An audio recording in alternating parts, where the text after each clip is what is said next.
get a pretty large bang associated with the caution and warning now. Okay, as we have an apparent serious oxygen leak. 4, 3, 2, 1. Houston, we've had a problem. He's in a roll and he can't stop it. Performing an evasive maneuver.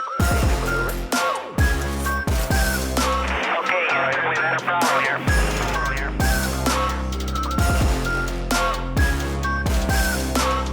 I think we need to do a little more all-weather testing. Welcome to space.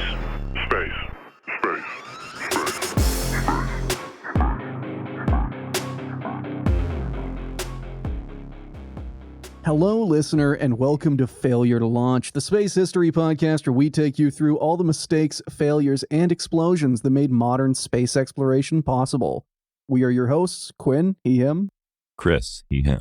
And a relocated Chris, he, him. And today we're taking a look at NASA in 1961, how they fumbled an early lead and let the Soviets put the first man in space. Realizing that despite what a lot of people know about the space race, it's kind of wild to say that NASA had an early lead at any point, but that's kind of what we'll get into that. It's a wild story. But before we do, how is everyone doing today? Or how has everyone been doing for, I guess, like 3 weeks now? We have not recorded together in a while. I am now in a new state. My God. Voluntarily? Yeah, I know, right? Yeah, I relocated for a job. I too am in a different state. However, it's mental. My mental state, Illinois. Well, I can beat that because I was both in a different state, United Statesally, and a mental state because I was stuck in the California desert for several weeks. Which, listener, don't worry, I have always maintained is the best environment to be writing in. Your brain is just kind of a sous vide in your cerebrospinal fluid. Fuck, whatever. It's gently cooking. Exactly. Yeah, you can't boil it all at once. Then the body rebels. But if you just if your brain just gets cooked, I think that's where the expression comes from. You're getting that Baikonur brain. Minus the unique infections. Well, yeah. Why is it that like every single? I know it's because they need to be. Space launch sites are always in the worst fucking places on the planet for a variety of reasons. But I think we found out that the true underlying reason of all of them is that you cannot be in your right headspace whenever you work on rockets. You cannot have a healthy brain. True. And with that in mind, dog shit segue into our actual topic today. We're on that top tier shit right now. You don't even know. We are earning all of those Patreon bucks right now. Eating the Memphis moon pies and staring at the sky. I do want to start us off with a question. Did you guys know that in 1961, NASA was on track to beat the Soviets to put a human in space? Wait, they fumbled the bag? Yes. Beautiful. Tell me more. You have my attention at curiosity and anything attached. Chris, had you ever heard anything like this? I feel like the summation of everything we've ever talked about the Soviets would indicate this. And also, before anyone accuses me of trying to perfectly equate these two programs, yes, the American program I am talking about is a Mercury suborbital flight, like the one that Alan Shepard did. It is not the exact same thing as Yuri Gagarin, because he went to space and then went to orbit. But, that's not as important in this story. This story is about what was going on at NASA in 1961. The competing internal factions and how being first to space, even if it was suborbital, would have been an incredibly needed win in a race that America was, pretty soundly losing. You have me so hooked on how hard did we fumble. Listen to this. Well, I'm thinking about this a bit because we had our mini-sode recently on Luna 15, which is basically when the Soviets realized that their manned program was not going to beat Apollo or even happen. So a tiny little underdog OKB was told, hey, you can get a probe up there tomorrow, right? Yeah, Luna 15 was not racing to do the exact same thing as Apollo 11, but it was racing for a consolation prize, which is basically what we're going to be talking about here. NASA knew that they could not beat the Soviets to put a human in orbit, But they figured if they could get into space first, that would be like, it would be some wind in their sails, which America really needed at the time. I just know what OKB-1's shit is kind of up to at this point. And I feel like, again, like a really good analog to know the health of an OKB is to look at who their big brain megalomaniac is up to, what's his mental state? How many amphetamines is he doing? How their special interest soldier is handling life. How are his hemorrhoids doing? Have they reached his brain yet? It's like a bundle of grapes. Have they reached his brain yet? Yeah, I mean, that's what killed Korolev. What a hemorrhoid traveled up his spinal column into his brain. And that hemorrhoid was Vasily Mission. He was the brain worm. Yes. But yeah, to answer your question there, OKB-1 in this period is riding high. They are by far the biggest and most successful OKB. They are at this point basically the Soviet space program. The other OKBs have not really done much of anything yet. So this is a good time to be in OKB-1. Also, for this episode, I will be relying on a number of sources. The main one is the book Beyond by Stephen Walker, which covers both sides of the space race in the months and years before and after Gagarin's first flight. I'll also be using a few articles written by friend of the show and space historian Drew LePage on his blog Drew Ex Machina, specifically covering some of the Mercury flights we'll talk about today. As always, all links will be down below in the show notes. The 4-inch flight. I love rocket launch nicknames. I love when journalists come up with, especially at this time period, the fucking Vanguard failed launch gives us Kaputnik, Sputternik, Dudnik, all kinds of fun puns like that. And then, of course, Sputnik 2 gets Mutnik because Laika. I don't know. I like nicknames for failed rocket launches. This is when journalists had some balls on them. We need to bring that back. Yeah. Yeah, I miss when journalists would be breaking into politicians' homes to plant microphones so that they could find out that they're having an affair and then put them on blast for it in a public hearing. And then people would actually give a shit about it, more importantly. Fucking Soviet journalists. Oh, dude, that would be I'm thinking maybe that did happen because Korolev banging Glushko's sister could not have been released until the 1980s and Glasnost. So some Soviet journalist had to have been sitting on that for years and decades. So to get us started, I want to give you guys a quick primer on Project Mercury, NASA's first attempt to put Americans in space. First off, it used 2 rockets. Initial suborbital flights were done with modified U.S. Army Redstone ballistic missiles, while the later orbital flights used Air Force Atlas missiles. And compared to the Soviet R-7 that blasted the first satellites and people into orbit, neither of these 2 rockets was that big. The R-7 weighed about 3 times as much as an Atlas and more than 10 times as much as a puny Redstone. And the differences between these rockets and the weight they could loft into space resulted in incredibly different design considerations for Soviet and American engineers. They basically had to worry about different things. They were not competing in the same field purely because the Soviets had so much more launch mass. Compared to their American rivals, Soviet designers had enough weight margin to build just about anything they wanted. They had mass to spare. They loaded every flight they could with extra sensors, and they packed test animals into every nook and cranny. I am not kidding. When later unmanned Vostok tests flew with a mannequin named Ivan Ivanovich, who we will talk about in the future, they hollowed out his chest and thighs so that they could fill them with mice and guinea pigs. To be basically they wanted to see, they figured that a guinea pig would be a good simulator for his muscles, and a bunch of mice could pretty much be your heart, I guess. Yeah, close enough. They're trying. Yeah, but, it's just this mannequin, Ivan Ivanovich, was basically playing Operation, except with just every kind of forest critter that they could find. The result of this excess of launch mass is that Yuri Gagarin blasted into orbit in a spacious Vostok pod that weighed 2.5 metric tons. The spacecraft's service module added another 2 tons.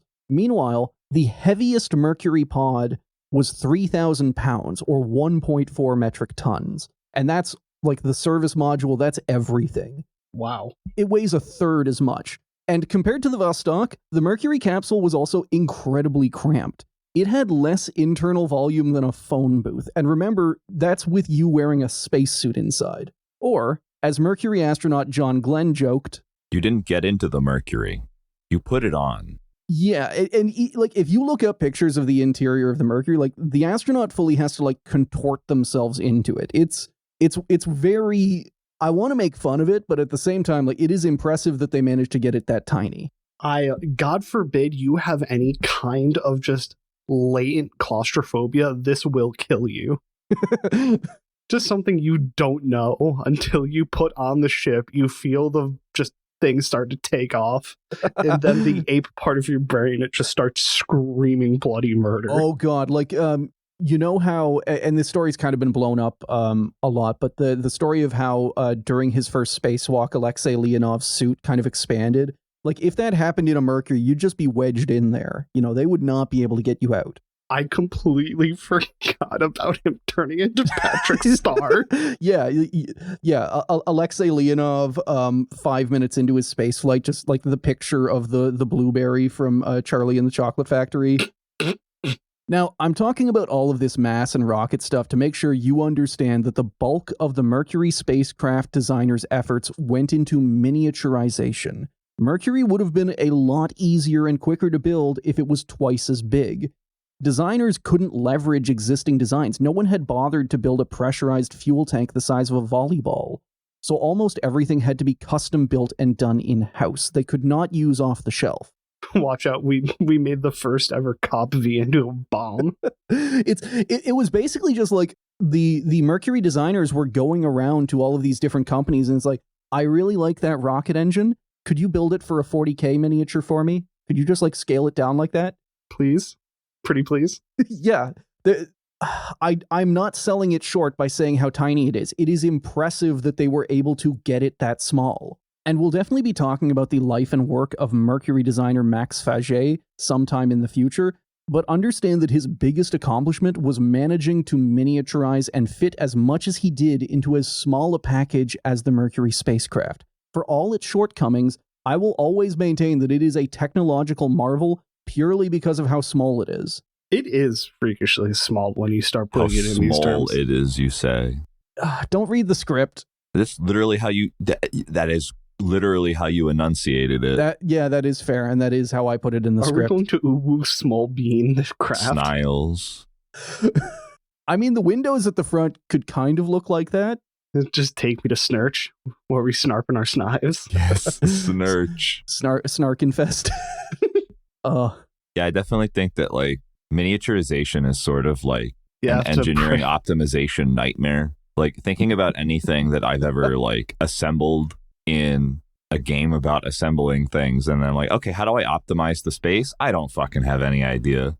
No, just I'm not going to take the time to figure that out. You know what would rule though? Like Factorio, right? Like how do I optimize this to take up as minimal space and be as efficient as possible? That's going to take me like 17 hours to develop one little thing. I'm not going to do this. Although I am imagining if this had just been carried forward, like if NASA had just maintained this attitude, if Apollo 11, like if the astronauts had like clambered out of a really tiny, like 5 foot tall lander, or Apollo 13, if like all of the repairs they were doing was like basic, like with tweezers and like a magnifying glass. I'm just imagining the lunar escape system as like plan 1. Going to the moon with a lunar lamb Merv. No, and there's just a bunch of them instead, like, you know. Oh yeah. Neil and Buzz get to race their way down. You know our favorite Chinese rocketeer, the original, the OG, of course, Senor Wanhu. The lunar escape system is his spiritual successor. Well, hold on though, because Wanhu was a good engineer in that he used consumer off-the-shelf hardware. Those rockets were standard Chinese firework rockets that he procured if he existed and if this actually happened, and it probably didn't. But in the story, I have a counter. 2 people can ride the lunar escape system. You can bring a friend. Someone just sitting on Wanhu's lap. Come on, Beeb, we gotta hit the moon. Now, in 1961, the Mercury capsule had already been in testing for a few years with various different rockets. In 1959, it flew on a very small and adorable custom rocket NASA called Little Joe, mostly for testing the capsule's emergency escape systems. Listener, maybe look up NASA rocket Little Joe. Don't just type in Little Joe in Google Images. You're bound to find something weird. But look up this rocket. It's very cute. Oh my god, it's adorable. Yeah, look at it. It's baby's first rocket. This is how every one of my KSP careers starts. I don't like how you dug into my brain and pulled that out. Quinn, if it's any consolation to you, looking up Little Joe without that stuff is mostly air fresheners and Did you have Safe Search on? well, yes. There you go. There's your answer. So the Little Joe was basically just a small bundle of off-the-shelf solid rocket motors lashed together, and while it had enough thrust and fuel to put a capsule onto a low suborbital trajectory, in practice it never flew higher than 30 kilometers, or about 20 miles. And despite the fact that the plan was to go Little Joe to Redstone to Atlas, an Atlas rocket actually got to carry Mercury first. There was apparently a lot of confusion over how many and what kind of rockets the Air Force would deliver. Correction, Chris. Safe search off, by the way. Oh. You're a braver man than I. So the Atlas rockets, after all, these were America's first ever ICBMs. So every single one of them diverted to space launches was one less pointed at the Soviets. At one point, NASA was offered a test Atlas C missile, but eventually landed on an order for 14 new Atlas D-type missiles. At the same time, one Mercury capsule flew to high altitude strapped under a balloon. So there's just, they're doing all kinds of tests. There were also some tensions with the US Army, since they wanted to use their new Jupiter missiles instead of the Atlases for the orbital launches. I know that's a lot to take in, but I want you to understand that in 1961, NASA was facing a lot of uncertainty on how many rockets they would even have, when they would get them, and even what kind of rockets those would be. They would only figure out what type of rocket it would be once the truck showed up. This was a huge headache that the Soviet engineers at OKB-1 never had to deal with because everything they wanted to launch would fly on an R-7, and an R-7 that they owned and built themselves. This was still for OKB-1, this was an entirely in-house effort. On July 29, 1960, Mercury Atlas 1 blasted off on what was supposed to be a capsule re-entry test. The rocket detonated 58 seconds after liftoff, and while the abort system worked and flung the unmanned capsule to safety, the parachutes didn't deploy, and it slammed into the ocean at terminal velocity. And it gets completely fucked up, dead astronaut if there was one in there levels. Which brings us to Mercury Redstone 1. So you'll notice that all of these missions are named Mercury, and then they have the type of missile appended at the end. So Mercury Atlas 1 explodes, and we're now on to Mercury Redstone, the suborbital small rockets. With new Redstone rockets finally available, NASA drew up plans for a mission as close to a manned flight as possible. Quoting from Drew LePage, "The plan was to launch the Mercury spacecraft into a suborbital trajectory with an apogee of 209 kilometers, which would then re-enter the atmosphere to splash down 378 kilometers downrange in the Atlantic after a flight of 15.8 minutes. The objective of this test flight included testing the Mercury spacecraft during about 5.2 minutes of weightlessness, followed by a re-entry with peak braking loads of about 11 Gs. Now, this mission had adventurously been scheduled for October 1959. Then it slipped to early 1960. Then July. Then the Redstone rocket arrived and was set up in its stand in August. And then it stayed there for a month. And then it had to be taken down to avoid a hurricane. Suboptimal. And then it was stood back up in September, and then it had its Mercury capsule mounted in place for testing. And then they removed the capsule because of problems that they found in October. And then they pushed the launch date to November 7th, 1960. Fantastic. We are winning at every stage. And then the capsule was remounted on the rocket in late October. And then, on November 7th, launch date, it was scrubbed after a peroxide leak, which required removing the spacecraft again, repairing it again, and remounting it again for another launch attempt on November 21st, 1960. So that is over a year of constant minor delays that have just prevented this rocket from flying. And this is not even meant to be a big test. But we're finally there. We finally have everything ready. for November 21st, 1960. We've touched down, if you will. And does anyone want to guess how this goes? Is there another leak? Not quite. I'm going to quote from Beyond. At 9 a.m. and with a tremendous roar, the Redstone's engine burst into life. Belching smoke and flame, the 83-foot-tall rocket lifted off the pad on its journey to space. It got no further than 4 inches. 3.8 right. inches to be exact. We did foreshadow that. I should have seen this coming. What a hell of a trip. Before its engine abruptly stopped and the whole rocket fell back to the pad, denting one of its fins on the way. At this point, the capsule's escape tower shot off on its own into the sky, spewing flames before diving straight toward the VIP area like an incoming shell. Okay, let's break for a second. Are you fucking with me that this could have turned into a mass casualty event? Oh my god. You travel 4 inches, your crew shuttle turns into a homing missile. You can find videos of this. Listener, I highly recommend this. We will have it in the episode description. My favorite thing about this launch is that it has comedic timing. Like, the rocket launches, it kind of settles back onto the ground, and then there's like a slight pause, just enough time for everyone to think like, was that it? And then the escape tower flies off and almost kills people. And then, after the escape tower went off, the capsule dutifully deployed its drogue, main, and reserve parachutes. No one has any clue why. It did so in a fit of joy. We can just take a second to watch this. So the rocket ignites, lifts off, escape tower goes away, and then the parachute pops out. Yay!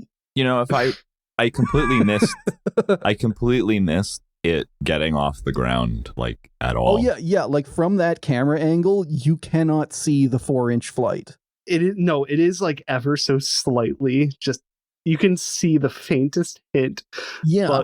But the Vanguard flight made it further. You know, the Vanguard flight that like famously crumpled back onto the pad made it higher than the 4-inch flight. Although I do appreciate that they mentioned that, like, and it dented one of its fins. Oh no! I don't know why this makes sense. So we are small beaning the Mercury Redstone missions. You know, this has all the energy of a story my brother told me about his kid. She was very young when this happened. They decide, you know what, there's no harm in giving her a cup of water. They give her the cup. She takes like the smallest sip, spikes the cup back into the front seat, and just waves her hands in victory. Yeah, that is what we just watched. We just watched the rocket equivalent of that. Yeah, and I do love that the problem is with the Redstone rocket. The rocket fails. The Mercury capsule, it's just up there like, oh boy, I'm just doing my job. Actually, no, wait, we didn't even Parachute cover time? that. Hell yeah. The launch escape system deuces out on its own and doesn't take the craft with it. Yes, that is the other problem. The launch escape system has escaped. Congratulations. A bunch of like golf claps all around. The pod's schnoz just blew off without it. Gone. And apparently almost like killed people in the parking lot. I don't know why that just makes it so much better, but it does. Imagine being in that pod or knowing you may have to fly in that pod and watching this. Just watching your launch escape tower fly away as the flames slowly lick up the side of the rocket. But at the same time, you know, you're not going to go far. You're just going to, you know, have your escape system fly off in a fit of joy. Your parachute get thrown. Yeah. You just have to twiddle your thumbs until they climb up and release well, you. If you could get the hatch open, you could then climb down. You could rappel down the side of the rocket with the parachute. Yeah, just imagine you do that and you just fall out of that thing and that's how you end up going. Yeah, me rappelling down the rocket that's still loaded with fuel that is famous for being upset. Well, bouncing my feet off of the thin metal skin of its containment chamber. me kicking it on the way down, yeah. Awful time to wear my cleats. You're going to accidentally hit the rocket with a Damascus explosion. Okay, I don't want to derail us too much, but I do want to talk about how that is not the dumbest way of escaping a rocket that was actually proposed. Because for these Mercury flights, they would later attempt it for the manned flights. The plan was to have a remote-controlled cherry picker drive up to the side of the rocket.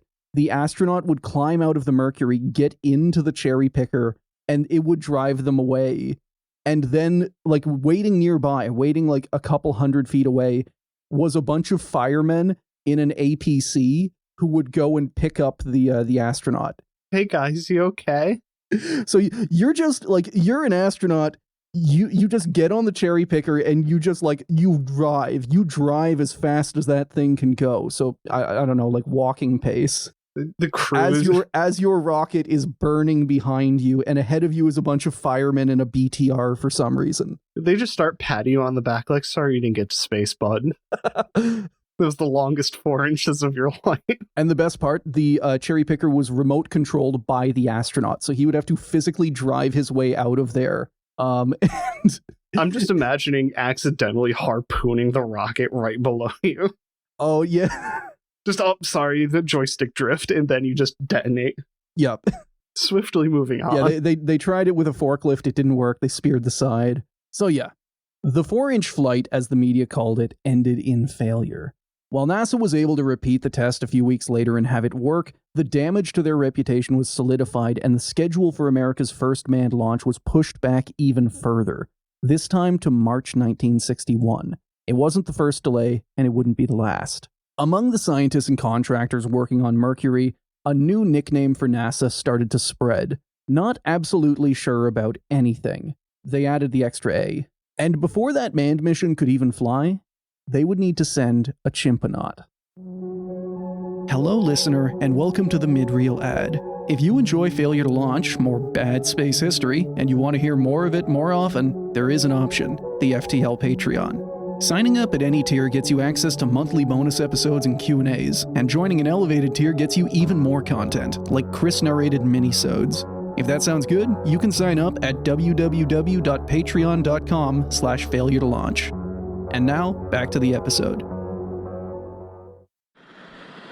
Ham's flight.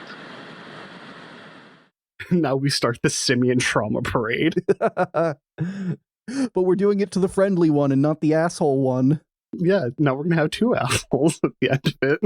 Yeah, I mean, they kind of did turn Ham into Enos by the end of this. See, Enos just wised up beforehand and knew that something was up. So. Yeah. He knew that the betrayal was coming. Ham, he got betrayed. Are we saying that Ham was too trusting? Yes. Ham should not.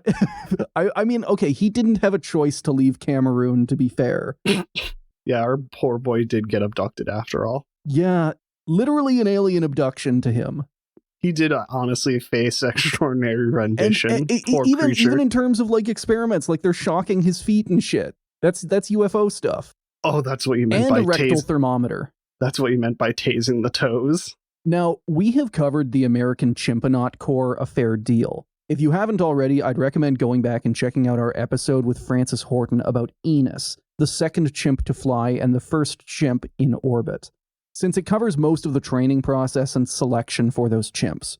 For today, I'm mostly just going to be focusing on Ham and his flight instead of the whole story. Yeah, ripped to a real one.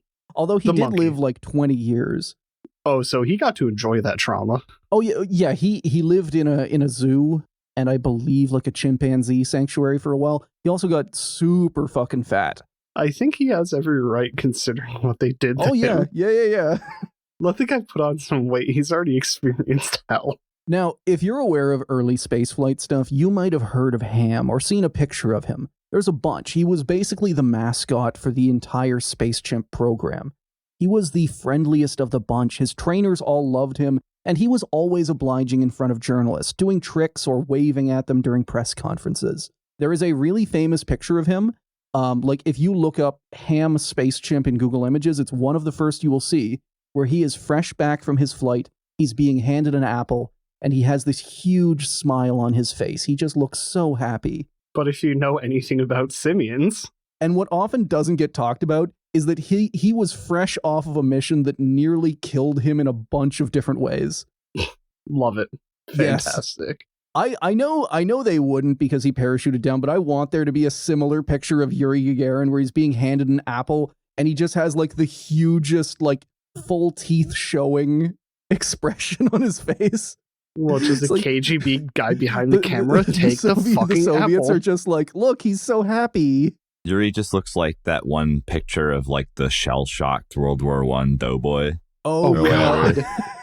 Quinn, I'm brain rotting and I'm imagining Ham as an acronym. Hmm. Heroic American Monkey. No, that works. That works. What if that's what they were thinking all along? I mean, his name before, like, they changed his name because they thought it was too racist for the 1960s. That's a fucking telling thing. He was previously called Chang, but they changed it prior to his flight. They changed it for branding reasons because PF Chang's was going to come after them. Holloman Aeromedical, HAM. So it kind of was an acronym. Oh, I see.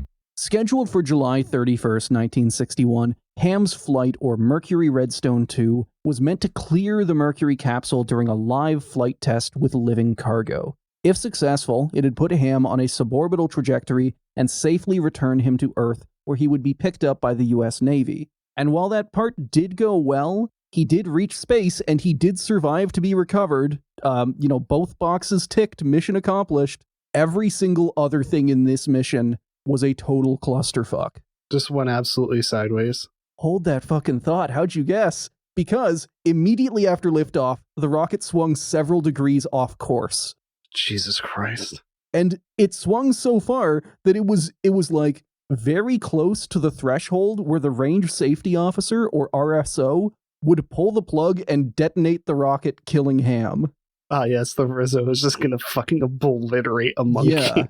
So, listener, if you don't know, launch sites normally have a range safety officer who, like, if the rocket starts spinning wildly out of control, they have a button that just says, like, detonate, kill it, because they would rather have debris, like little pieces of debris raining down, than an entire rocket impacting at once. It's just for safety. I'm thinking about the fucking Bogdanov meme with the dump it.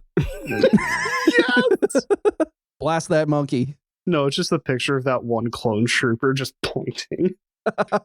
Get him. That monkey there. So, even worse than flying way off course, one of the rocket's fuel valves stuck open, pouring a full throttle amount of oxidizer into the combustion chamber when the rocket was supposed to be throttling down. The Redstone was supposed to reach a max 4,400 miles per hour, but it actually hit almost 6,000, exposing the rocket and Ham to much harder G-loads than either of them were designed to handle. G. Quote from Beyond. The rocket was ripping on upwards through 100,000 feet, vibrating and oscillating and now even bending. The stuck-open fuel valve remained stuck, and the engine's turbo pumps were also spinning too fast, another malfunction that added still further to the torrent of liquid oxygen entering the combustion chamber. This thing is going too fast. Our pumps are pumping too much. They're too turbo. Putting a new meaning to pump it. And this, he is just on, like, this is one of those rocket sled tests, basically. Like, he is on this rocket. As a reminder, he has, like, tests. He's supposed to be, like, pulling the little levers, and if he doesn't, he's going to get some foot shocks. And he is in a rocket that is wildly off course, going about 150% the speed it's supposed to be going.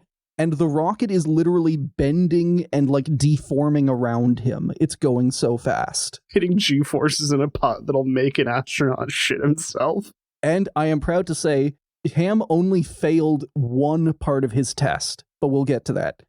Because I cannot blame him. Yeah.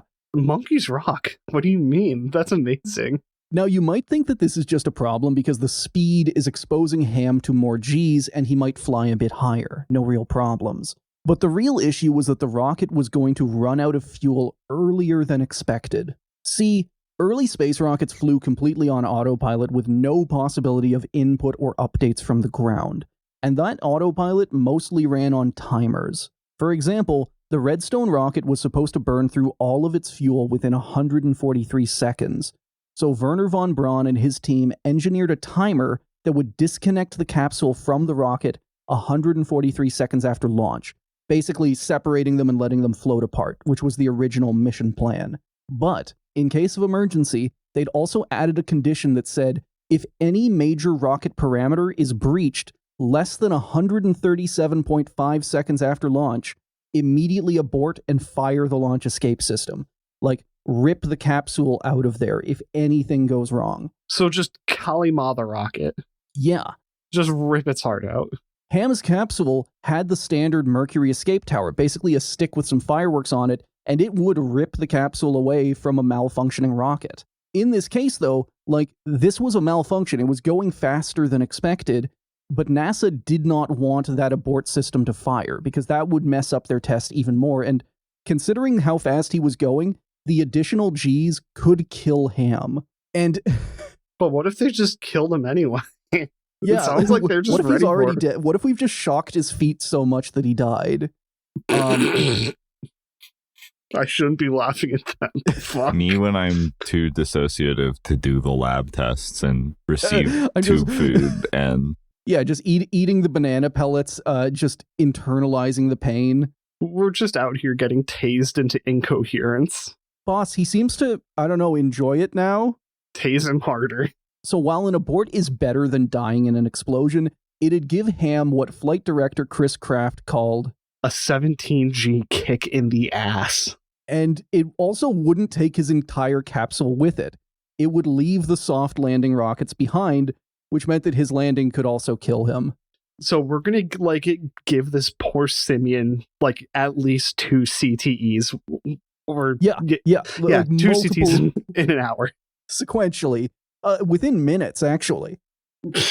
I should be laughing because that's fucked up, but still. So, long story short, if the Redstone rocket burned through its fuel before that 137.5 second timer passed, the Mercury would auto-abort and Ham's chance of death would spike. Other engineers, like Chris Kraft, had actually anticipated this problem and brought this up to von Braun, but he shot them down, saying, we've had a redstone burn for less than 139 seconds. Never.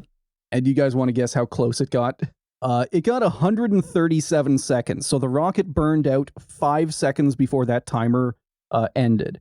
And the launch escape system immediately did its job. It punched the Mercury capsule away from the Redstone 3 seconds after the abort was activated. Ham hit 17 Gs for a couple of seconds, nearly blacked out. His heart rate hit 204 beats per minute, and his capsule was flung 41 miles higher than planned and 130 miles further than the recovery zone. Yeah, how does it feel, you Nazi dipshit, to do this to a point? Actually, no, he probably loved it. Mercury Redstone 2, but replace Ham with Werner von Braun, Kurt de Boos, any of those guys. No, wait, I love that even more. Put them in the pod. Things are going from bad to worse, and if you thought that was the worst of his problems, his capsule depressurized. Oh, so was it from the crumpling that occurred that deformed it so that the depressurization happened when the 17 Gs of force kicked it away from the rocket? It's not quite that. If you remember our Soyuz 11 series, we talked about how spacecraft sometimes have pressure equalization valves that open once they're back on Earth, and how in the case of Soyuz 11, that valve had been jostled open while it was in space. That exact same thing happened here. You are correct. The 17 Gs and all of the vibrations had jammed one of those ports open, and the pressure inside the cabin dropped by 80%. So let's do a quick tabulation of what has happened. We are stacking concussions. We are now, I don't know how else to describe it, but violently hypoxic. I will say the only thing that kept Ham alive was that he was in basically a mini cabin inside of the Mercury. He had his own little mini chimp, not a spacesuit, but a little mini chimp shell. His I was going to say coffin. His couch had an airtight lid on it. So he was able to survive because of that. But if he didn't have that, he would have died. The extra altitude also put Ham through a brutal reentry, literally one of the most brutal reentries ever, that any living thing has experienced. He was exposed to 15 Gs consistently for more than a minute. That's I need to make sure people understand that is atrocious even for modern reentry from orbit. That is brutal. After recovery, they found vomit in his capsule mixed with his blood. Yeah, that tracks. Oh my god. Yeah, less funny there, but it fucked him up medically. I think about this a lot because of planes, but I'm assuming that a smaller creature is less affected by high Gs than a larger creature. Or am I thinking about it backwards? I guess it depends on for a chimpanzee with much greater muscle density, they would be able to handle it better because It's basically like 15 Gs just means you weigh 15 times as much now. So it depends on whether the animal, like how good they are at carrying weight or what their muscle density and bone density is like. So it's just more it's a little more complicated than just smaller. Yeah. And like Ham as a chimpanzee would have been able to handle it better, but it's still like 15 Gs for 1 minute will knock out any human, and he nearly blacks out from this. Mercury Redstone 2 splashed down into the Atlantic 16 minutes after liftoff. Because of the auto abort, even the landing was rough. The spacecraft had jettisoned the soft landing retro rockets that were meant to cushion the blow. And because poor Ham had not been through enough, the landing punched 2 holes into the capsule and it started to sink.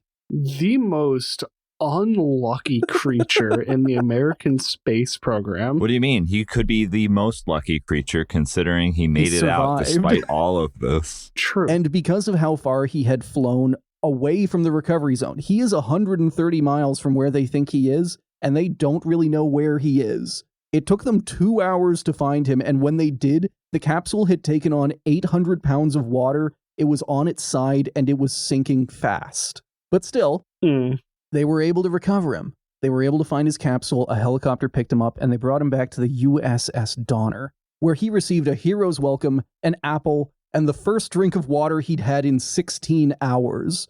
God, imagine that sip. Despite all of his training, Ham was completely traumatized by this flight. He was dehydrated. He'd lost more than 5% of his weight in 15 minutes. When his handlers tried to put him back in his flight couch to pose for photos, the normally friendly chimp flipped out and bit his trainer. And I want to take a second here so that we can look at this picture, the one I mentioned, where this is a very famous picture of Ham after coming back from space. He is still in his couch. He has not been taken out yet. And someone is giving him an apple, and he has a huge, what looks like a grin on his face, teeth bared and exposed. This is not good for a chimp. And while every single journalist there interpreted this as like a happy smile, mission accomplished kind of stuff, chimps do not show happiness the way we do. And chimp expert Jane Goodall, when she saw the picture, she described it like this. The most extreme fear I've seen on any chimpanzee. I don't want to sugarcoat this or make too many jokes about it because this is like, to me, this reads the same way as whenever we did Soyuz 1. You know, like, except Ham survives at the end. Like, every single possible thing. Like, there's literally, I think in that sequence we went through, there are almost 10 individual errors, any one of which would be like a big error in a rocket. And he goes through all of them, even if it had worked. Even if it had gone to plan perfectly, like, he's a chimpanzee. He does not know what he's training for. Jesus. But yeah. Yeah, not quite as funny. Oh well. The booster debate.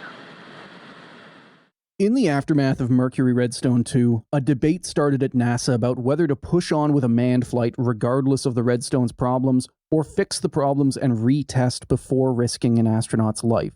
Needless to say, the astronauts were on team risk astronaut lives, because right stuff. They argued that despite all the problems, the flight was basically functional. Ham had gone to space, and he had survived. It didn't matter if he was puking up blood, he was alive technically. Do you want to see what happens when an astronaut vomits into their helmet multiple times? Yeah, like Alan Shepard comes back down from space, someone gives him an apple and he bites them. He's just like dribbling blood out of his mouth as he's sitting there for the press conference. Tries to give that, oh god, was it Aldrin who was the oatmeal guy? Oh yeah. yeah. Just trying to give him a nice hot bowl of oatmeal, immediately having it throws spiked. It right back in their face, yeah. And then the face is subsequently bitten. Turns out spaceflight just makes you want to bite people on the head. Oh, I mean, I don't need spaceflight for that. Oh, no. And I appreciate that you held back whenever we met up that one time. So this debate is going on at NASA, but how it broke down actually kind of surprised me. I had expected von Braun to be the one pushing for an immediate manned launch to beat the Soviets, since that's kind of his MO.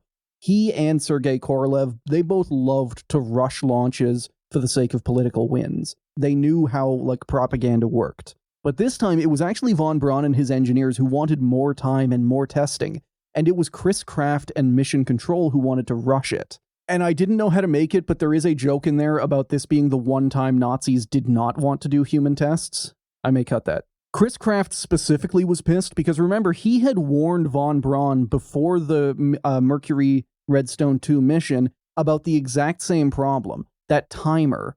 And he had suggested like, hey, we need to change it. And von Braun had shut him down. He also just hated working with Nazis. The damn Germans still haven't learned who they work for, he once said. And nobody in Mission Control had forgotten how he had once marched over to one of them, Joachim Keitner, and yanked his microphone cable out of its socket for speaking German and not English. Based. There's some better responses I could think. More violent, but they're better responses. This is always an appropriate response to someone speaking German in your vicinity. Just rip their earbuds out. Do it. Deploy the taser. Activate their shock shoes. Walk up. There was also a lot of public pressure on NASA to announce their plans for a manned flight. Rumors were going around that the Soviets were getting ready for something big, and wild stories peddled by show-favorite hucksters, the Judica Cordiglia bros, said that the Soviets had already sent several people into space, and that they were either dead on re-entry or had flown off into the sun. Rip. Slightly lining up with our bonus for this month, sunshine. Yay. Yay. I did not theme that. That just happy coincidence. Yay. Happy coincidences. Now, none of this was true, but it had people wondering why NASA wasn't visibly fighting harder. Worse, they kind of brought this on themselves. Ham's mission was an abject failure, like mission program-wise, but they had gone to the press and said that it was awesome, that everything had gone well. They had never offered any kind of pushback on the media running with the story that Mercury Redstone 2 was an unmitigated success. And because of that, because NASA had never publicized any of the problems, the public didn't think there was a reason for a delay. To them, Mercury Redstone 2 had gone great, so it was time for the next one, Mercury Redstone 3. Wait, are you telling me that NASA is not, adequately communicating things? Even whenever they try and do a Soviet-style cover-up, they're bad at it and it immediately blows up in their face. They're not good at this. About a week after Mercury Redstone 2, President JFK, he even waded into this debate, telling journalists, "We are very concerned that we do not put a man in space in order to gain some additional prestige and have a man take a disproportionate risk." Kind of had some Southern Baptist preacher coming in there a little bit. Yeah, I'm not. Either that or you were fighting a laugh the entire time. Nothing ever bad happens to the Kennedys. We are very concerned that we do not put a man in space in order to gain some additional prestige and have a man take a disproportionate risk. So I'll grab from that. But yeah, splice them together horrifically. No, you're gonna all at once. The Kennedy hive as addressing the nation. Just stalled. He was just every Kennedy together was just announcing. No, it's like Kennedy was harboring some kind of just brain parasite and just walked into the chamber of the House and just started coughing. The Kennedy family brain parasite is passed down through generations. Yeah, and he just walked into the House and Senate and just started coughing violently, and everyone just starts picking up the accent. Oh, it's a fucking SCP. Everyone becomes the Kennedys. But yeah, this still represents, to the world and to the people at NASA, this pretty much represents Kennedy saying, hey, don't rush. At least publicly, because he did want them to rush behind the scenes as well. There were a number of meetings between rival groups going back and forth, but von Braun and his German scientists won out. They presented a list of 10 flaws in the Redstone rocket that they considered critical to test before the Mercury could fly with a human on board. And to make sure those fixes had worked, they got another test flight, this time with a stripped-down, unmanned, boilerplate Mercury capsule. And in fairness, they had worked quickly to solve the problems. The rocket was ready to launch in late March, which was the original launch date for the planned, the manned mission. And even though the debate had been settled, there were still a lot of hard feelings over what a lot of NASA officials saw as the Germans chickening out. I don't have a quote for it, but throughout the book, various officials use those words, the Germans are chickening out. Bob Gilruth, the chief of the Space Task Group in charge of the Mercury spacecraft, and also one of the loudest proponents for a fast manned launch, he didn't want to waste any of his capsules on this dumb test, and he instead gave them an old mass simulator he had lying around. Chris Kraft, the head of mission control, refused to give the flight a proper Mercury program numbered designation. Mercury Redstone 3 was still going to be the first manned flight, and Kraft opted for one last insult by naming this new test Mercury Redstone Booster Development, or MRBD, basically saying that it was a booster thing, not a Mercury thing, and not anyone else's problem. Huh. This is like doing a rev at work, like a new software build or a new drawing, and naming it Rev, like, this guy fucked up, not my problem. Rev, take this one, dipshit. Or like naming the mission 1% Mercury, 99% Redstone. 50% power of will, 5% pleasure, 50% pain. And Kraft also assigned the bare minimum of mission control staff to actually support and manage this launch. On the launch pad, it's basically just von Braun and the Germans. No one else shows up because no one else wants to be there. MRBD launched on March 24th, the window originally planned for the first manned flight to space. And to the joy of von Braun's team and the rage of everyone else, it worked almost perfectly. The vibrations were a little high, but still within tolerance. Other than that, every fix had worked as intended. The spacecraft even landed within 3 miles of its target point. Okay, that's pretty cool. Oh yeah, it worked great. For the Germans, this meant a lot of congratulations and patting themselves on the back. Astronaut Alan Shepard saw it a little differently. The March 24th Redstone flight was an absolute beauty. I should have been on that flight. I could have led the world into space. And that didn't happen. With the booster test done and the Redstone fixed, the first manned American launch, Mercury Redstone 3, was scheduled for May 5th, 1961. Like Ham's flight, it wouldn't fly into orbit. It'd just be a 15-minute suborbital pop into space and back. Unfortunately for NASA, on April 12th, Vostok 1 launched from Tyuratam Cosmodrome, carrying cosmonaut and show favorite freak Yuri Gagarin into orbit. Enabled by Korolev's massive R-7 rocket, the Soviets won both first human in space and first human in orbit all in one go. They did not need to do these incremental steps that Mercury did. It wasn't until February 20th, 1962, almost a full year later, that NASA matched them, launching John Glenn into orbit. Alan Shepard's flight did go ahead on May 5th, but it wasn't nearly the win NASA had hoped for. And compared to the earlier achievement of Vostok 1, a quick hop into space looked comical. There were, whenever this happened, there's all of these basically dueling newspaper reports that are like, first American in space. I think the quote from the New York Times was, "Millions cheer, Pravda jeers." Because every single Soviet newspaper was basically just like, oh, isn't that adorable? The Americans got into space. Look at you guys just patting on the back. Yeah, exactly. In the eyes of the world, the Soviets weren't just ahead, they had lapped America. They had achieved both firsts before America achieved any of them. And I don't really have it in the script here, but I do want to take a second to talk about Kennedy's reaction to this, because there is a very strong case to be made that this moment, the launch of Vostok 1 on April 12th, 1961, this is the moment where the Apollo program truly starts. Kennedy's push to find a way to get ahead of the Soviets in space, and something that they have not done yet is put a man on the moon. It is also worth mentioning, there's a bunch of reports of him talking to LBJ, trying to figure out hey, how can we get ahead? What is it that we can do that the Soviets have not done? And landing on the moon was one of those options. It is also fun because at the exact same time this is going on, Kennedy is micromanaging the preparations for the Bay of Pigs invasion, which was the attempt to overthrow Fidel Castro, which also goes horribly for him. God, we're just catching L's. Yeah, within a span of a week, America is handed 2 very big L's. But the plus side is that because of those 2 black eyes, Kennedy starts the Apollo program and we get people on the moon. I mean, knowing Kennedy probably said, hey, listen, I'm going to start going after your wives if you don't do it. Listen, he has a reputation for a reason. The Soviets sent me a dog. You can't even send me a monkey. Pushinka, kill. He just trained the dog they gave him into an operative. Get him, Fluffy. God, what would Ken... imagine Pushinka versus, I don't know if Ken Ken Ham. Fuck, no, that's a different guy. No, just imagine Kennedy talking or speaking Russian with the Kennedy accent.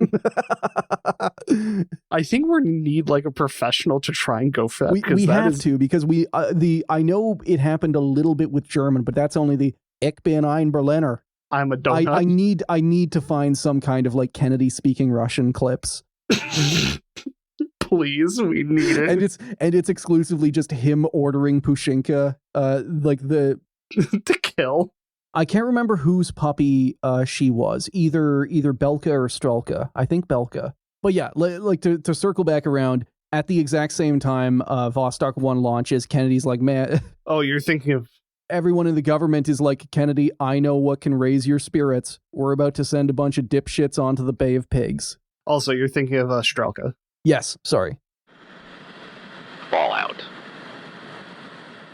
Now, normally with one of these episodes, there would be like a lesson we can point to at the end. And normally that lesson would be things like, don't ignore quality in order to rush for arbitrary political deadlines. And in this story, someone, who is absolutely not me, could argue the opposite, that NASA was too cautious, that MRBD flew perfectly and could have carried Alan Shepard, and that the test pilots wanted to fly even if there was a load of risks. I have people also say that, like, a lot of the astronauts, the Right Stuff astronauts, were basically saying and lamenting around this time, like, I was taking more risks as a test pilot. You don't let me take any risks. Like, what the shit, man? Like, what the hell? I thought I was going to get to die doing this. Just an update on Pushinka. Yeah, apparently, at least as of per Wikipedia, descendants are still alive in 2024. Dude, we need to adopt a space dog. That sounds really weird when you think about it from the patron's perspective. Okay, yeah, that is also fair. Look at the pup. Adorable space dog. That said, we've got to adopt a space dog. Listener, not you. We're sorry. Yeah, join the Patreon, not at the max tier, though. We will never adopt a cyborg cat. I mean, unfortunately, there's a known precedent for those cats. Yeah. Now, with the benefit of hindsight, the fixes on the booster development mission worked, but no one knew that at the time. It was still untested.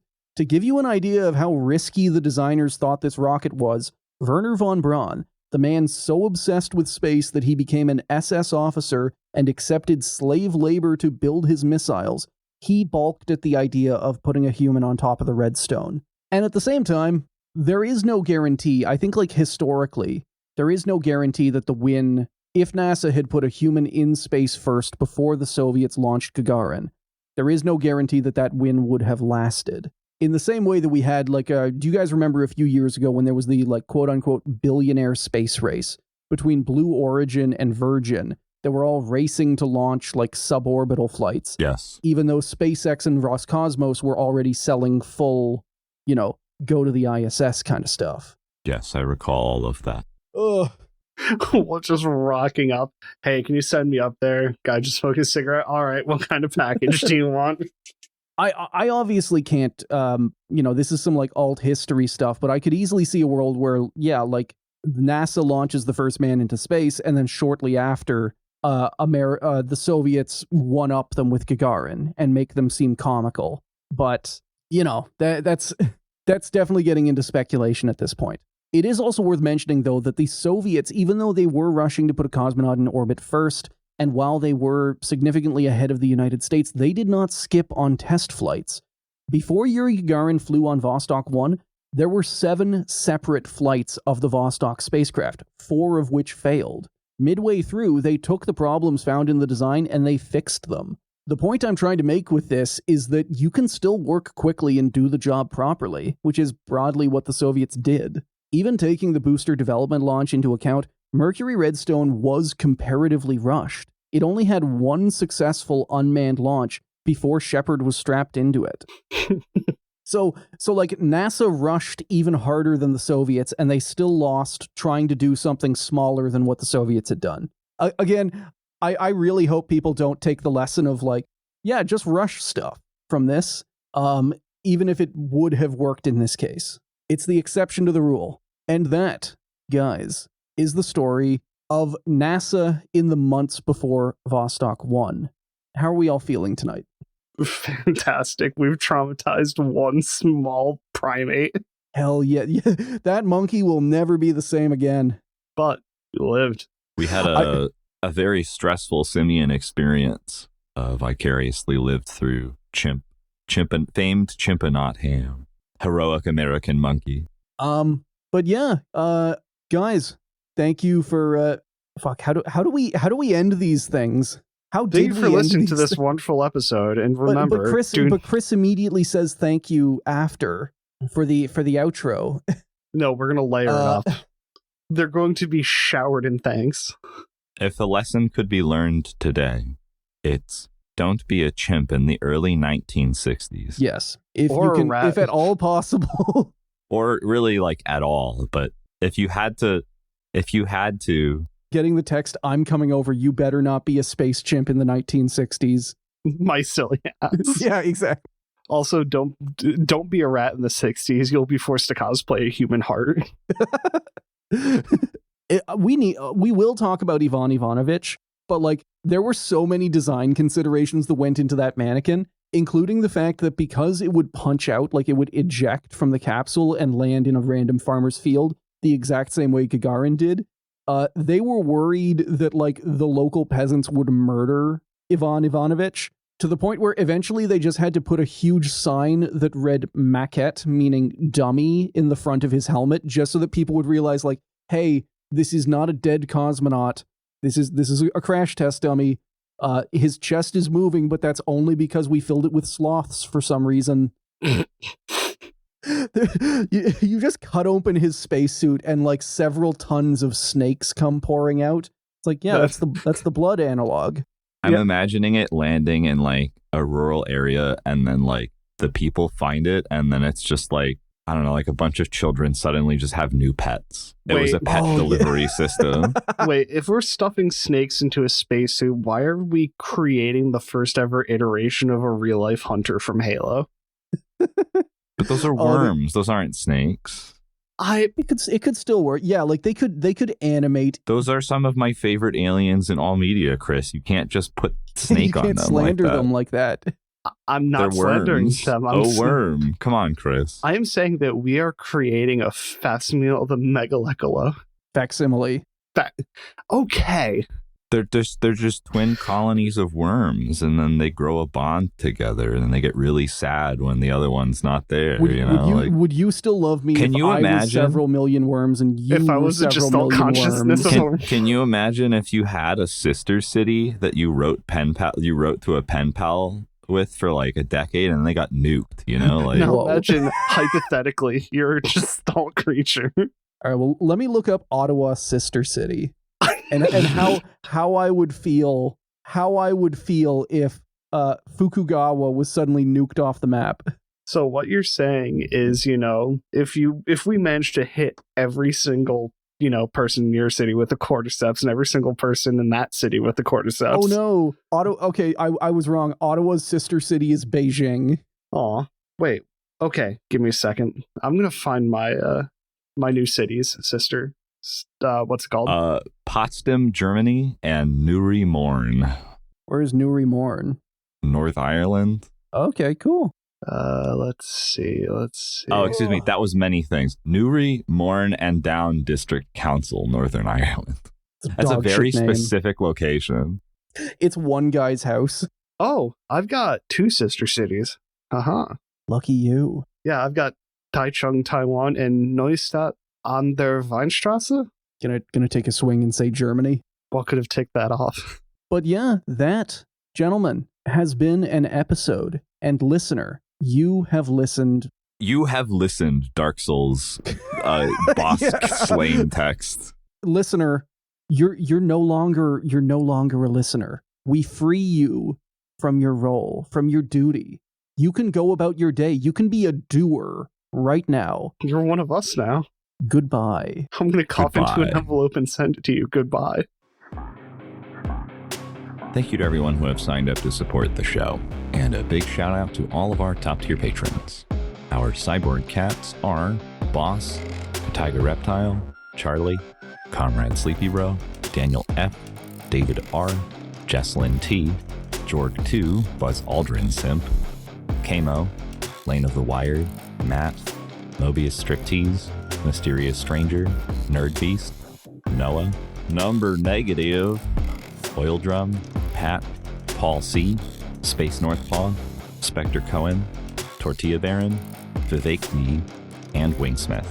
Our space dogs are A Union Thug, AB, That Guy is Best Guy, Agent Carter, Angie, Angry Old Man Yada Yada, Anthony C, Otto Fox, Baron M, Bat They, Ben L, Boomzilla, Caleb, Cantaloupe Was Taken, Chainsaw Snuggling, Charles G, Cole C, Captain Lag, CSD 2016, Daddy Bongo, Double Time, Dr. Shockmaster, Hank, Aaron, Eric J, Fractal Moonlight, Furious Luddite, Grant K, Tycho S, Howl's Moving Pictures by Rush, Ian R, Ian W, JM M, James C, Jamie K, Jarl Breadmaker, Jerry M, Jebediah D, John C, Johntastic 20x6, Juan, Carathago Delenda Est, Kate B, Kate D,